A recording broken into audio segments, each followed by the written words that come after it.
আলাইকুম, good evening ladies and gentleman. দুইজন আছেন যারা, একজন হচ্ছে জুনায়েদ ইসলাম আর জুনায়েদ ইসলাম। জি ব্রাদার, ভালো আছি। সব মিলিয়ে দেশ কেমন চলছে, ভালো না খারাপ? এটা একটা সুন্দর প্রশ্ন। লাইভের শুরুতেই আমন্ত্রণ জানাই সবাইকে। ব্রেক টাইমে গাড়িতে বসলাম, আর না হলে আজকে আর করা যাবে না live, no doubt. I can tell you that. So অনেকগুলা বিষয় বাংলাদেশের, এর মধ্যে সবচেয়ে উল্লেখযোগ্য বিষয় হলো চাকসু নির্বাচনের ফলাফল। এটা নিয়ে কথা বলা দরকার। আর আরেকটা হলো যে আপনার শেখ হাসিনা এবং সাবেক স্বরাষ্ট্রমন্ত্রী কামালের, আসাদুজ্জামান খান কামালের ফাঁসি চেয়ে কনক্লুডিং রিমার্ক দিয়েছেন আন্তর্জাতিক অপরাধ ট্রাইব্যুনাল, মানে ট্রাইব্যুনালের মানে যে প্রসিকিউশন টিম যেটা তারা দিয়েছেন, অর্থাৎ তাদেরকে সর্বোচ্চ শাস্তির কথা বলছেন। মানে এদের যে খুন, গুম, নির্যাতন, মানবতা বিরোধী অপরাধ, এক ধরনের মিনি গণহত্যা পর্যন্ত হয়ে গেছে বাংলাদেশে এটার জন্য। সো কিভাবে দেখেন আপনারা এই বিষয়টা? মাসুম ভাই, কিশোরগঞ্জ কি দেশ থেকে কখনো যাবে না? ভাই, কিশোরগঞ্জ কি দেশ থেকে কখনো যাবে না? দেশ থেকে কিশোরগঞ্জ দেশ থেকে যাবে না মানে কি? আপনি বুঝলাম না। আপনি কি আব্দুল হামিদের কথা বলছেন নাকি? আচ্ছা, ladies and gentleman, welcome to this live. এখানে বলে রাখি, এবং চাকসু নির্বাচন শুরু করি প্রথমেই যে কয়েকটা খবর। সবচেয়ে গুরুত্বপূর্ণ খবর হলো যে গতকালকে বলেছি, বাংলাদেশের আর্মি অফিসার্স যারা আছেন, সেনা হেফাজতে যারা আছেন বা সেনা অফিসার যারা আছেন, তারা মোটামুটি সিভিল প্রশাসনে বা আদালতের মাধ্যমে বিচারিক প্রক্রিয়ার অন্তর্ভুক্ত হতে যাচ্ছেন। এটা মোটামুটি নিশ্চিত। ওয়াই? গতকালকে জাতিসংঘের আপনার এই হিউম্যান রাইটস কাউন্সিল যেটা আপনার, তারা সুস্পষ্টভাবে তারা বলেছেন যে আপনার রাকসুতে ও শিবির জিতবে। আচ্ছা, আমি আসছি এই পয়েন্টে। তারা আপনার অনুরোধ করেছেন বা এক ধরনের নির্দেশ দিয়েছেন যে তাদেরকে আপনার সিভিল আদালতে মানে হাজির করার জন্য, এটা তারা বলছেন। গতকালকে দেখলাম শুধু সেনাবাহিনীর পুলিশ, আচ্ছা, আদালতে তারা বলছেন। আমি গতকালকে এটা নিয়ে বলেছি যে এটার পরে ওনাদেরকে লুকিয়ে রাখা অলমোস্ট ইম্পসিবল, সম্ভব হবে না। আচ্ছা, হবিগঞ্জের যুবক 37 জন যুবক নিখোঁজ। আমি আসছি এই পয়েন্টে। সুতরাং কোনোভাবেই তাদেরকে আর আপনার এই বাঁচানো যাবে না, কেননা জাতিসংঘ এখানে সরাসরি হস্তক্ষেপ করেছে। আমি জানি না এটা ডক্টর মোহাম্মদ ইউনূস কোনোভাবে যোগাযোগ করেছেন কিনা এই বিষয়টা নিয়ে, অথবা জাতিসংঘ নিজ থেকে এখানে ইন্টারভিন বা ইন্টারফেয়ার মানে তারা এইটাতে অংশগ্রহণ করেছেন কিনা।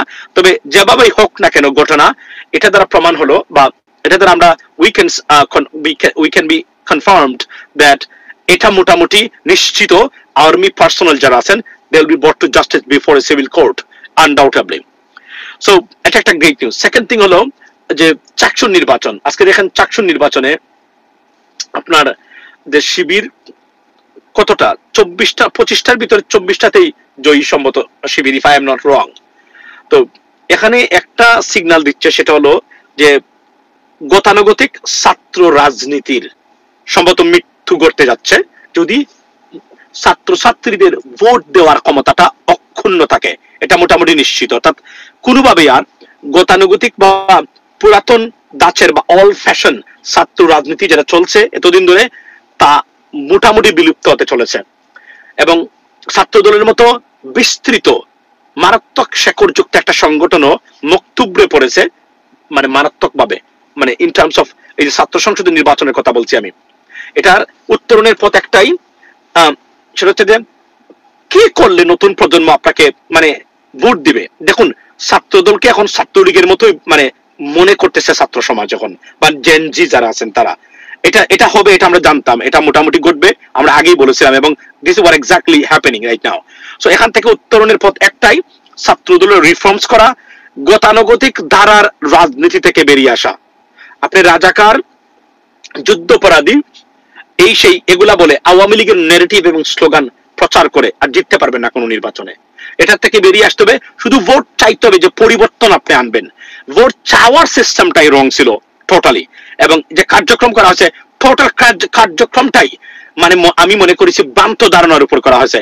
এবং এখানে আমি আশ্চর্য হলাম, ছাত্রদল কিভাবে বুঝতে পারতেছে না যে পুরাতন ধারা এবং অল ফ্যাশন স্টাইলের ছাত্র রাজনীতিকে প্রত্যাখ্যান করেছে ছাত্র সমাজ। এটা কেন বুঝতে পারে না তারা? I don't understand that. তাদের বোঝা উচিত যে এভাবে আর ভোট পাওয়া যাবে না, এবং বাংলাদেশে আর কোন ছাত্র সংসদে ছাত্রদল জিততে পারবে কিনা সেই সন্দেহটাই তো আমার কাছে এখন সবচেয়ে বড় প্রকট আকার ধারণ করেছে। এবং রাজশাহী বিশ্ববিদ্যালয়টা এটা শিবিরের ঘাঁটি, এখানে তো জিততে পারবেনই না, যদিও অলরেডি এখানে নানান ধরনের অভিযোগ, মিথ্যা অভিযোগ আনা হচ্ছে এখানে। আমি ছাত্রদলকে আমি বিনীত অনুরোধ করতেছি আপনাদেরকে, জাতীয়তাবাদী আদর্শের এই সংগঠন, আমি আপনাদেরকে বলি, শহীদ হোসেন জিয়াউর রহমান সততার মূর্ত প্রতীক একজন ব্যক্তি, তার গঠিত ছাত্র সংগঠন, এই ছাত্র সংগঠন মোটামুটি এক ধরনের বিপদগ্রস্ত এই মুহূর্তে। আপনাদেরকে আমি বলছি, ছাত্র দলের যারা আছেন নেতৃবৃন্দ, আই এম রিকোয়েস্টিং ইউ, আপনি যে ধারায় বিগত 20 বছরের রাজনীতি করেছেন, এই ধারার রাজনীতিতে বাংলাদেশে আর কোনোদিন ছাত্র সমাজ বা জেনজির মন আপনারা নিতে পারবেন না। It is going to be declined and is being declined right now. That what we can see. Begum Khaleda Zia হলে ছাত্রদল জিততে পারে নাই, 50% বেশি ভোট পেয়েছে আপনার কি ছাত্র শিবির। এটা তো মারাত্মক একটা বিপর্যয়। এবং যদিও আমি এখানে মনে করি, কেননা ছাত্র সমাজ ছাত্র দলকেও মনে করে ছাত্রলীগের মতোই, যদিও দুটো সংগঠনের ভিতরে সন্ত্রাসের দিক দিয়ে রাইট এবং দিনের পার্থক্য আছে ছাত্রদল এবং ছাত্রলীগের ভিতরে, তারপরেও ছাত্রদলের গ্রহণযোগ্যতা বিং ডিক্লাইন্ড। এখন দেখেন, এটা যদি কোনো কারণে আগামী জাতীয় সংসদ নির্বাচন ফল করে কোনো কারণে যদি বিএনপির বিপক্ষে যায় বা একটা কোয়ালিশন গভর্নমেন্ট হয়, সেখানে তো আরো মারাত্মক হবে। এখনো কিছু মানুষ ছাত্রদল করে মনে করে বিএনপি ক্ষমতায় যাবে, সুতরাং আগামীতে আমার বিএনপি ক্ষমতায় যাবে, তো আমি যে কোন ভাবে হোক ভালো পজিশন থাকতে পারবো বা বেটার অফ থাকতে পারবো। দেখেন, এই ধারায় মানে একটা পসিবিলিটি বা সম্ভাবনা থাকার পরেও ছাত্রদলের এমন রেজাল্ট এবং বিপর্যয়, যদি এটা কনফার্ম হয় আগামীতে বিএনপি ক্ষমতা যাবে না বা যেতে পারে নাই তারা, তখন ছাত্রদলের রাজনীতিটা মোটামুটি they will be shrunk by 50 to 60%। আমি লিখে দিচ্ছি, please don't take me otherwise, আমাকে ভুল বুঝবেন না আপনারা, মনে রাখবেন আমি এই কথাগুলো বলছি আপনাদের ভালোর জন্য। যদি না আপনারা রিফর্মস না করেন, যদি না নিজেদেরকে মেলে ধরেন, যদি না গতানুগতিক এবং আমূল পরিবর্তন এবং মেধাবী মানুষদেরকে ছাত্রদলের রাজনীতিতে টেনে আনতে পারেন, তাহলে আর সম্ভব না। 10 বছর 15 বছর ইউনিভার্সিটিতে থেকে ছাত্র রাজনীতি করা নেতৃবৃন্দ দিয়ে ছাত্র দলের রাজনীতি কোন অবস্থাতে আর উপরে উঠতে পারবে না গতানুগতিক এবং সুশৃঙ্খল ধারায়। এখন যদি ক্ষমতায় যায় দল, সেখানে যদি বিশৃঙ্খলা হয়, জোর করে রেজাল্ট নিয়ে যাওয়া হয়, সেটা ভিন্ন বিষয়, কিন্তু গতানুগতিক ভোটের রাজনীতিতে ছাত্রদল আর কখনোই দাঁড়াতে পারবে না unless we can see A drastic reforms. মেধাবী মানুষদের, সৎ মানুষদেরকে দিয়ে আচার আচরণে ভালো, সত্যিকার অর্থেই যোগ্য সিটিজেন্স দ্বারা যদি ছাত্রদলে না আনা হয়, ছাত্রদল আর দাঁড়াতে পারবে না। এটা মোটামুটি ডিক্লাইন। কোন কারণে যদি সরকার গঠন করতে না পারে বিএনপি, আমি আবার বলছি which most likely they will do that, but যদি না পারে, এটার বিপর্যয়টা মহা বিপর্যয় হিসাবে দেখা দিবে ছাত্রদলের রাজনীতিটা। আমি আপনাদেরকে আজকে বলে দিলাম, লিখে রাখতে পারেন ডেট, টাইম এবং what I say right now. And since it is on YouTube, this live will be there as well. মনে রাখবেন, ফেসবুক হলে লাইভ চলে যায়, ডিলিট হয়ে যায়, ফেসবুক অ্যাকাউন্ট চলে যায়, this is the problem with the Facebook, but YouTube at least is gonna stay there and it will be so। মাথায় রাখবেন, লিখে রাখতে পারেন, আমি এই পর্যালোচনাটা বা আউটলুক বা insight, what I can see right now from that perspective or the result, that a good sign for ছাত্রদল। মনে রাখবেন, very prospectivity is that BNP will form the government and this is a sister concern of BNP, অর্থাৎ একটা সংশ্লিষ্ট প্রতিষ্ঠান। এরপরেও যদি এই result হয়, কোনো কারণে যদি ক্ষমতা যেতে না পারে বিএনপি, তাহলে ছাত্রদল will be declined by 60% overnight by the Gen Z or the new generation, ladies and gentlemen, I can tell you that। লিখে রাখেন আমার এই কথাগুলা, unless we can see a drastic changes in this party or in this student organization। BNP আবারও আওয়ামী লীগকে ফিরে পেতে চায়। খুবই আনফরচুনেট যদি এটা সত্য হয়। আমরা দেখি মাঝে মাঝে উনি বলেছেন, না বিএনপির মানুষদের কথা বলছি, ভুলেও এটা বলবেন না, ভুলেও এই কথাটা উচ্চারণ করবেন না, আপনারা চান এটা বলবেন না, এটা অপরাধ, এটা অন্যায়, বলবেন না এগুলা। মনে রাখবেন, আপনাদেরকে নিশ্চিহ্ন করে দিতে চেয়েছিল তারা। আমরা প্রতিবাদ করেছি প্রতিদিন, প্রতি মুহূর্তে আপনাদের জন্য। আর এরা যদি ফিরে আসে, তাহলে বেগম খালেদা জিয়া এবং তারেক রহমান সাহেবের রাজনীতি এবং বিএনপির রাজনীতি চির চির চিরতরে একদম মুছে দেবে বাংলাদেশ থেকে। Never believe them. Sheikh Hasina ফেরার পরে বেগম শহীদ প্রেসিডেন্ট জিয়াউর রহমানকে হত্যা করা হয়েছে, মাথা রাখবেন। এগুলাকে সুযোগ দিবেন আপনি, এভাবে বিপদে পড়বে। অন্তত পক্ষে we need an to be honest, আমি আপনাদেরকে বলি, আওয়ামী লীগের জন্য 10 বছর আওয়ামী লীগের রাজনীতির বাহিরে রাখলে হয়তো তারা সন্ত্রাস আর ভারতীয়করণ থেকে কোনোভাবে হয়তোবা নিজেকে ডিটাচ করতে পারে, কোনোভাবে হয়তোবা, এটা আমার আশা। যদি করতে পারে তারা, এই সুযোগটা মানে আমরা করে দেওয়া উচিত এবং এভাবেই তাদেরকে রাখা উচিত। আর না হলে ভারতীয়পন্থী এই দল খুন খারাপি সবসময় করবে। কারণ মনে রাখবেন, ভারত কখনো আওয়ামী লীগকে সুশাসন দেওয়ার জন্য বাংলাদেশে আনবে না বা আনার চেষ্টা করতেছে না। কারণ সুশাসন is the enemy, Bangladesh rule of law in Bangladesh is the enemy of India. That's what it is, ladies and gentleman. Try to understand what I say. এটা কাট করবেন যারা এখানে কাট করেন, আমার ভিডিও নেন বিভিন্নভাবে। আমি বলে দিচ্ছি, সুশাসন সুশাসন বাংলাদেশের rule of law and system উন্নত করা is the enemy of India. Trust me, they don't like that, they don't want it. Neither they want a total destabilization in Bangladesh nor a stable country with the rule of law. They don't want that. Their policy is দিচ্ছি দিমু, এভাবে রাখবো, আমরা চুষে সবকিছুকে control করব। This is their plan, ladies and gentleman. So এটা কখনোই ভাববেন না যে আপনার এই এই ভারত এই কাজটা করবে। ভারতের আওয়ামী লীগ, এই যে বলছেন আমাদের আব্দুল হক ভাই, কর্নেল আব্দুল হক ভাই, উনি বলেছেন যে Awami League is one of the like extended version of BJP. 100% I agree with him because this is what exactly এরা এই কাজটাই করবে। এই যে আশ্রয় দিচ্ছে আপনারা, আপনি জানেন আপনাদের জন্য সবচেয়ে বড় আতঙ্ক এবং দেশের স্বাধীনতা সার্বভৌমত্বের জন্য সবচেয়ে বিপদ কোনটা?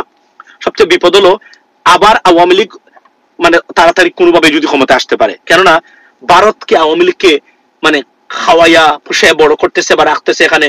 আপনি মনে করেন বাংলাদেশের আইনের শাসন, দেশের উন্নতি, অগ্রগতি, সমৃদ্ধির জন্য, এটা যদি আপনি বিশ্বাস করেন, আপনাকে এখনই ডাক্তারের কাছে যেতে হবে। আপনি যেই হন না কেন, যে দলেরই হন না কেন, আপনি যদি মানুষ হয়ে থাকেন, go to doctor right now. That's what it is. কারণ এরা কখনোই বাংলাদেশের সুশাসনের জন্য আওয়ামী লীগকে রাখা নাই। বাংলাদেশটাকে কন্ট্রোল করা, চুষে খাওয়া, এই দেশের 18 বা 20 কোটি মানুষকে জিম্মি করে রাখার মহা পরিকল্পনা হচ্ছে Awami League. That's what exactly. এটা যদি আপনি বিশ্বাস না করেন, করিয়েন না, কিন্তু এটা মানে মিথ্যা নয়, এটা বাস্তব। আপনি বিশ্বাস করবেন না কারণ আপনি মানসিকভাবে বিকারগ্রস্ত ফ্যানাটিক বর্তমানে। এই যে দেখলাম আওয়ামী লীগের যারা আছে তাদের ক্ষেত্রে। সো কোন দল ক্ষমতায় আসবে এটা আমরা বলতে চাচ্ছি না, কিন্তু আমরা এটা বলতে চাই আওয়ামী লীগের। নাও সেকেন্ড থিং, যে মূল পয়েন্ট যে কারণে লাইফটা, সেটা হলো যে আপনার 100% true. Absolutely 100% true. আচ্ছা, Sheikh Hasina mother of mafia, mother of killers, murderers, right, genocidals, এবং সাবেক স্বরাষ্ট্রমন্ত্রী আসাদুজ্জামান কামালের ফাঁসি চেয়েছেন আদালত। এবং এটা নিয়ে বলছেন কেউ কেউ যে এটা একটা জিনিস মনে রাখবেন, এদের বিচার যদি না হয় বাংলাদেশ থেকে ফ্যাসিজম কখনো উঠবে না। এদের বিচারের মাধ্যমে এটা প্রতিষ্ঠিত হবে। ভারত চাইলেই কাউকে ফেসিবাদ বানাতে পারে না, মনে রাখবেন। চেষ্টা করতে পারেন, কিন্তু তাদের পরিণতি যেভাবে অপরাধ করবে সেই অপরাধ অনুযায়ী হবে। That's what exactly they want to say, ladies and gentleman. So আমি মনে করি এদের যে বিচার, খুন হাজার হাজার খুনের জন্য দায়ী। আপনি আমাকে বলেন, আমি একটু আগে বলে আসছি, আচ্ছা ধরেন জিয়াউল হাসান, জেনারেল জিয়াউল হাসান একাই আপনি 1030 জন মানুষকে খুন করেছে। আপনারা কি বিশ্বাস করেন যারা এখানে আছেন, আওয়ামী লীগের মানুষ আছেন বা ভারতের যারা এখানে আছেন, জিয়াউল হাসান কমপক্ষে কম 30 জন মানুষকে খুন করেছে? এটা তো বিশ্বাস করেন? মানে 1000 বাদ দিয়ে দিলাম, 30 জন মানুষকে খুন করেছে, এটা বিশ্বাস করেন? তাহলে একজন মানুষ যদি 30 জন মানুষকে খুন করে, সে অন্যতম কিলার না? পৃথিবীর বিখ্যাত কিলার না? This is what exactly right. আর এই সরকারের আমলে সবচেয়ে বাস্তব একটা জিনিস কি জানেন? এরা তথ্য ম্যানিপুলেট করে না, তথ্য ম্যানিপুলেট করে না। This is 100% true. অর্থাৎ ধরেন একটা জিডিপি ধরেন 5%, ফর এক্সাম্পল, বলবেন এখানে 9%। এটা করেন না তারা, কারণ তথ্য ম্যানিপুলেশন দিয়ে বুয়া বাতাবাজি দেখানোর এটা তারা একদমই নাই, এই সরকারে নাই, একদম নাই। সবাই জানে, আমি না, এটা তারাও জানে, সবাই জানে, এটা তারা করে না। বাস্তব হলো এই সরকার যে স্ট্যাটিস্টিক্স দেয় একদম অ্যাকুরেট, একবার এই স্ট্যাটিস্টিক্সটা। সুতরাং আমি মনে করি এখানে যে 1030 জনকে বলা হয়েছে যাদেরকে খুন করেছে জিয়াউল হাসান, এদের প্রত্যেকের এই লোক এবং এই তার নাম্বার 1 পারপিট্রেটর যে ডাইরেক্টলি শেল্টার দিত বা যার নির্দেশে এগুলা করা হয়েছে তার নাম হচ্ছে শেখ হাসিনা এবং আসাদুজ্জামান খান কামাল। এদের বিচারের মাধ্যমে বাংলাদেশে ফেসিবাদ এবং ভারতীয় মানে এজেন্ট মানে বাদ যেটা আছে এটার মূলোৎপাটন করার ক্ষেত্রে প্রথম ধাপ বলে আমি মনে করি, এবং এদের বিচার নিশ্চিত করা দরকার। এখানে দেয়ার ইজ নো মার্সি। এটা করা উচিত এবং এটার জন্য সরকার অনতি বিলম্বে এটা করে, কারণ এরা যেন কোনো অবস্থাতেই খালি দিলাম একটা, তারপরে আসুন গণহত্যা যে করেছে 36শে জুলাইয়ে যে গণহত্যা চালিয়েছে শেখ হাসিনা, আসাদুজ্জামান কামাল গ্যাং যারা আছেন এরা প্রায় জাতিসংঘ বলেছে 1400 মানুষকে হত্যা করেছে। বাংলাদেশের হিসাব অনুযায়ী আমি যদি বলি তারা বলছেন 2400 থেকে 2500 মানুষকে হত্যা করা হয়েছে। আমি জাতিসংঘেটাতে চলে যেতে চাই, আমি ধরে নিলাম 2500 না 1400 মানুষকে তো হত্যা করা হয়েছে, এ বিষয়ে কোনো সন্দেহ আছে? যেহেতু জাতিসংঘ প্রমাণ পেয়েছে এবং তারা যে প্রমাণ নিয়েছে এই প্রমাণটা কিন্তু তারা গাঁটাকাটি করে একদম তথ্য নিয়ে করেছে, কারণ জাতিসংঘ কারো কথার উপর বিশ্বাস করে বা ভিত্তি করে কোনো তথ্য ম্যানিপুলেট করবে না, কোনো তথ্য তারা কাউকে দিবে না। সুতরাং 1400 মানুষকে যে হত্যা করেছে এ দায় কে নিতে পারে? Let's talk about it genuinely, for example. তাহলে এরা কে নিতে পারে দায়িত্বটা? কে নিবে? মানে এই 1400 মানুষকে তো কেউ খুন করেছে, কারণ নির্দেশে খুন করেছে, কে দিয়েছে আপনারা মনে করেন? শেখ হাসিনা, কামাল, রাইট? পুলিশ প্রধান, আইজিপি, এর বাহিরে কি কেউ দিতে পারে ভাই? এর বাহিরে কি কেউ দিয়েছে আপনারা মনে করেন? তো তাদেরকে দায়িত্ব নেবেন না? এত মানুষকে 25,000 মানুষকে পঙ্গু করলেন আপনি, এটা দায়িত্ব নেবেন না? যদি আর এই মানুষ হত্যার পরেও যদি শেখ হাসিনা টিকে যেত, তাহলে যারা আন্দোলনে ছিলেন অন দা গ্রাউন্ড, এই যে হাসনাত গ্যাং যারা আছে প্লাস আরো যারা আছে, যারা সরাসরি লক্ষ লক্ষ মানুষ এই যে আন্দোলনে, যে অনেক ছাত্রী আপনারা দেখেন না এখন আন্দোলনে যুক্ত ছিলেন, এরা সবসময় আমরা এদেরকে মাঠে দেখেছি, একটাও কি বাঁচতে পারতো? নো, এদেরকে আয়না করে রাখা হতো। মীর কাসেম আলীর ছেলে আরমান সাহেব যেভাবে ব্যারিস্টার আরমান যে জায়গাতে ছিলেন সেই জায়গাতেই তারা থাকতো এখন, এবং এদেরকে নিয়ে এরা মিট করাতো ওই জায়গাতে। এখন কতটা ভয়ঙ্কর পরিস্থিতি সৃষ্টি হতো একবার জাস্ট ইমাজিন দ্যাট। এখন যদি শেখ হাসিনা ফিরতে পারে, যারা অংশগ্রহণ করেছেন, আমরা তো বিদেশে থাকি, আমাদেরকে এমনি সরাসরি কিছু করতে না পারলেও দেশে যাওয়া তো আমাদের জন্য অনুষ্ঠিত হবে, কারণ এতটাই মানে তারপরে হলো বিদেশেও দেখেন না, যদি আবার শেখ হাসিনা আসে, বিদেশে যে কুকুররা, এদের যে কুকুর গেউ গেউ করা কুকুর যেগুলা চতুর্দিকে আমরা এখন দেখি, এরা কি করবে? এরা কি শান্ত থাকবে? এরা জানে না তারা কতটা বিপদগ্রস্ত, তারা যে কাজগুলা করতেছে। এদের মানে এদের ফ্যানাটিক, এই দ্বিতীয় তৃতীয় শ্রেণীর পাশ এই ফ্যানাটিক যারা আছেন, এই ফ্যানাটিকরা কতটা বিপজ্জনক হতে পারে কেউ কখনো কল্পনা করেছেন? লেডিস এন্ড জেন্টলম্যান, দেশের স্বাধীনতা সার্বভৌমত্ব, দেখুন, I want to be reasonable and I was very reasonable even weeks ago. Awami League ফিরবে কিনা আমরা জানি না, তবে আওয়ামী লীগ যেন 10 বছরের আগে বাংলাদেশের কোন ধরনের রাজনীতিতে, সক্রিয় রাজনীতিতে ফিরতে না পারে। শেখ হাসিনা এই কোনোভাবেই যেন আর রাজনীতিতে ফিরতে না পারে, এটা নিশ্চিত করতে পারলে দেশকে বাঁচাতে পারবেন। আর এরা যদি কখনো ফিরে, মনে রাখবেন, যদি কখনো আর আপনার কাছ থেকে আপনার দেশের দায়িত্ব এনে নিতে পারে, এই দেশ আর কখনো আপনারা আপনার হিসাবে পাবেন না। It's over. কারণ নেরাবেল তোলা একবারই যায়, সেকেন্ডবার ভারত এমন ভাবে মেকানিজম করবে আর যেন খুঁজে না পান আপনি। চেষ্টা করেছিল, কিন্তু আওয়ামী লীগের পাপটা, এদের পাপটা এতটাই বেশি ছিল যে এই পাপটা তারা কোনো অবস্থাতেই আর মানে আল্লাহ এদের পাপের মানে কোনোভাবেই সাথ দেন নাই। আর এত পাপ করেছে, আপনি কল্পনা করেন যে এত মানুষকে নির্যাতন করেছে, তারা মিথ্যা মামলা দিচ্ছে, হয়রানি করেছে, গোট ছাড়া করেছে, দেশ ছাড়া করেছে। এই যে ধরেন শারমানির কথাই আমি বলি, এবং হুম্মাম কাদেরের কথাই বলি, আমাদের ইলিয়াস আলী সাহেবের কথাই বলি। এই লোকগুলা, এই যে একজন বোন বলেছিল আমার স্বামীকে ধরে নিয়ে গেল, আমার স্বামীর লাশটা আমরা পেলাম না, এটা কি আমাদের সাথে অন্যায় করা হলো না? দেখেন কিভাবে বলতেছে, তার সাথে অন্যায়। প্রথমে তো আপনার অন্যায় তো করা হয়েছে, এমনিতে অন্যায় করা হয়েছে তাদের সাথে, যখন তার মানুষকে তারা তুলে নিয়েছে এখান থেকে। সেকেন্ড থিং হলো তার লাশটা পর্যন্ত পাওয়া যায় নাই।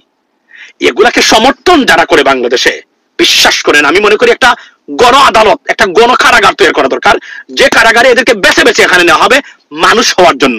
রিহ্যাবিলিটেশন প্রোগ্রাম, এই যে আছে না আওয়ামী লীগ রেসপন্সার যারা আছে, এগুলাকে সমর্থন করে। দেখুন, কেউ যদি বলে আওয়ামী লীগকে আমরা ক্ষমতায় চাই, আমরা চাই আওয়ামী লীগ ব্যান হোক না, তবে যারা দোষী তারা শাস্তি পাক, অ্যাবসলিউটলি তাদের এই কথার যুক্তি আছে। কিন্তু এটা না করে ফ্যাসিজমকে আর গণহত্যায় সবগুলাকে সমর্থন করে হাসাহাসি করে, এদের জন্য একটা কারাগার বানানো দরকার, যেটা হবে রিহ্যাবিলিটেশন কারাগার, জেল প্লাস রিহ্যাবিলিটেশন সেন্টার।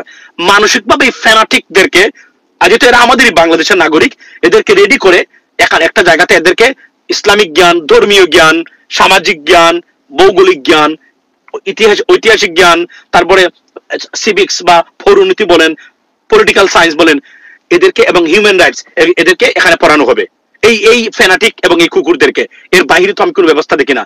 দেশকে রক্ষা করতে গেলে, দেশের স্টেবিলিটিটাকে ফিক্স করতে গেলে এর বিকল্প তো কিন্তু আমি নাই, মানে আমি তো বিকল্প তো নাই। কারণ আপনি দেখেন, এত মানুষকে খুন করা, হত্যা করা, নির্যাতন করা, লুটপাট করা, এসালাম $20 বিলিয়ন নিয়েছে। আহারে, আপনি কল্পনা করেন যে ঢাকা বিশ্ববিদ্যালয়ের হলে এই যে মানে সাদিক কাইম ভিপি, সে চীনের কাছ থেকে সাহায্য চেয়েছে। চায় না, মানে চীন এই যে ছাত্রদের জন্য হাত দিচ্ছে যেখানে থাকার জন্য। ভাই, এমপি ইলেকশন করবেন, দেখুন প্রত্যেকটা জিনিস আমার মাথার ভিতরে আছে, to serve Bangladesh in a better way, ইনশাল্লাহ। প্রত্যেকটা জিনিসই আছে, প্রত্যেকটা জিনিসের জন্যই আমরা মনে করি আপনাদের সমর্থন পেলে why not we should do. People like us should be in parliament. What we do not have, we have education, we have honesty, we have the total level of politics, right? We know international politics, we know international affairs, we know domestic geopolitical affairs as well. We know this stuff, what we needed. We know how the government's organizations should work. We know the behavior of the government's institutions or organizations. We know everything. We know human rights. We can compare the rule of law with other countries, the most advanced countries. What we do not have, we have everything, even way more than. এই মুহূর্তে যারা MP নির্বাচন করতেছেন, আমি guarantee দিয়ে বলতে পারি, আমি যদি তাদের সাথে ডিবেট করি on a stage, I mean as a candidate, trust me, they cannot beat me in any way. কোন সেক্টরে তারা আমাকে বিট করতে পারবে না। বিট করতে পারবে ইন্টারন্যাশনাল রাজনীতি নিয়ে, আন্তর্জাতিক সম্পর্ক, আন্তর্জাতিক বা রাজনীতি। বিট করতে পারবে না আপনার অভ্যন্তরীণ রাজনীতি। কিছু ইতিহাস আমাকে কাটাকাটি করতে হবে স্ট্যাটিস্টিক জানার জন্য, দ্যাটস হোয়াট ইট ইজ, আর কিছু তো না। আর কোন জায়গাতে ভাষাগত দিক দিয়ে গেলে কি অবস্থা, তারা কোন দিকে আমাদের সাথে পারবে বলেন আপনি? 90% এমপি যারা আছেন, they cannot beat me, so who is most qualified, মানে qualified than us, than I? That's what it is, ladies and gentlemen. সুন্দর কথা বলেছেন, আমরাই যাওয়া উচিত। এবং আপনারা দেখবেন সৎ, যোগ্য, লেখাপড়া করা মানুষকে রাজনীতিতে নিয়ে আসলে আপনাদের পরিবর্তনটা কিভাবে আসে। এই যে আগামী নির্বাচনে আমি মনে প্রাণে বিশ্বাস করি কমপক্ষে 50 জন সৎ মানুষ নির্বাচিত হবেন, কমপক্ষে 50 জন সৎ মানুষ নির্বাচিত হবেন আগামী ইলেকশনে। সৎ মানুষ, লেখাপড়া করা মানুষ, সৎ মানুষ, ভালো মানুষ। এদের মানে আপনি তাদের প্রোডাকশন বা আউটপুট আপনি দেখবেন নিশ্চয়ই, সময় মতো লিখে রাখতে পারেন।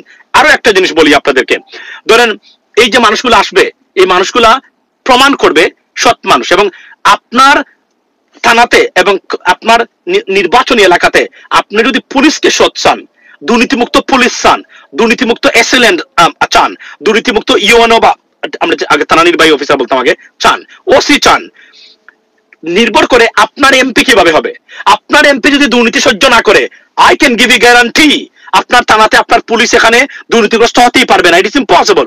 হয়তো ইরাডিকেট হবে না corruption, but at least as a minimum level they got to maintain, other তারা থাকতে পারবে না। যখন এই এমপি দিবেন চাঁদাবাজ, এমপি করবেন দুর্নীতিগ্রস্ত এমপি হবে, আপনি এই থানাতে আর আপনি শান্তি থাকতে পারবেন না। নৈরাজ্য, সিন্ডিকেট এবং সব আইন কানুনকে একদম ধূলিসাৎ করে দিয়ে তারা এখানে প্রতিষ্ঠা হবে। এজন্য আপনার এমপি কাকে এমপি বানিয়েছেন, this is one of the please appear in BD talk shows. সময় কোথায়? এই যে এখানে বসলাম, এই যে আপনি দেখেন, আমি যাবো, আমি আবার করবো, আমি নিজেই তো শুরু করেছি গতকাল থেকে, এটা চলবে এখন। বড় বড় আমি কিছু মানুষ আনবো, আপনাদেরকে দেখাবো খুব শীঘ্রই ইনশাল্লাহ। বাস্তবতা হলো এই জায়গাতে। সুতরাং আমি এবাবল আজকে লাইভের বিষয় হলো কামাল এবং শেখ হাসিনার ফাঁসি চাই, দৃষ্টান্তমূলক শাস্তি চাই। বাংলাদেশে আমরা রাজনীতির নামে বাংলাদেশের আর আমরা কোনো গণহত্যাকারী এবং মানবতা বিরোধী অপরাধী এবং মানবাধিকার লঙ্ঘনকারীকে রাষ্ট্রীয় ক্ষমতা দেখতে চাই না, এবং কেউ যেন সাহস না করে। কোন প্রশাসনের পুলিশ কর্মকর্তা, সেনাবাহিনী অফিসাররা ভবিষ্যতে যেন এই ধরনের কাজে কখনো জড়িত না হয়, সেই নিশ্চয়তার জন্য এদের দৃষ্টান্তমূলক শাস্তির বিধান এবং দরকার আছে বলে আমি মনে করি না, সারা বাংলাদেশের মানুষ মনে করে, এবং এভাবেই সারা পৃথিবীতে আইনের শাসন প্রতিষ্ঠা হয়েছে। Listen, when will be arrest mafia Hasina, that's what we need. আমরা ভাই, আপনি কি কখনো নিউজ চ্যানেলে কাজ করতেন? না না, আমি নিউজ চ্যানেলে কখনোই কাজ করি নাই। আচ্ছা, আচ্ছা, when will be she arrested, she should be brought to justice, মনে রাখবেন। কারণ একটা মাফিয়া তন্ত্র এদেশকে সে শান্তি কখনোই দেবে না। শেখ হাসিনাকে যদি আপনারা এনে বিচারের সম্মুখীন করতে পারেন, একদম শান্তি হয়ে যাবে। শেখ হাসিনার বাহিরে আর আওয়ামী লীগ আর নাই। আওয়ামী লীগ মুসলিম লীগে পরিণত হবে, ধরে নিতে পারেন। কেন? আওয়ামী লীগের রাজনীতি ক্যারি, যে আইডিওলজি, এটা ক্যারি করার মতো নতুন করে প্রজন্ম তৈরি হয় নাই। Decline by 90%। এখনো কিছু আছে তাদের, ওই যে আমি মুক্তিযোদ্ধা ছিল, এই ছিল, এই পরিবারের কিছু ছাড়া, মাফিয়া পরিবারের ছাড়া কোন সাধারণ গড় থেকে উঠে আসা কেউ আর ছাত্রলীগ করবে না এখন আর আগামীতে। যা করেছিল ক্ষমতায় ছিল বেনিফিট নেওয়ার জন্য, ভবিষ্যতে নতুন প্রজন্ম তৈরি হবে না। এই জন্য তাদের আইডিওলজি বিং ডিক্লাইন্ড, সো তাদের অস্তিত্ব সংকটটা ভয়ঙ্কর আকার ধারণ করবে আগামীতে। এবার নির্বাচনে আসলেও আওয়ামী লীগ কোনো নির্বাচনে আর জীবনে কখনো জিততে পারবে না।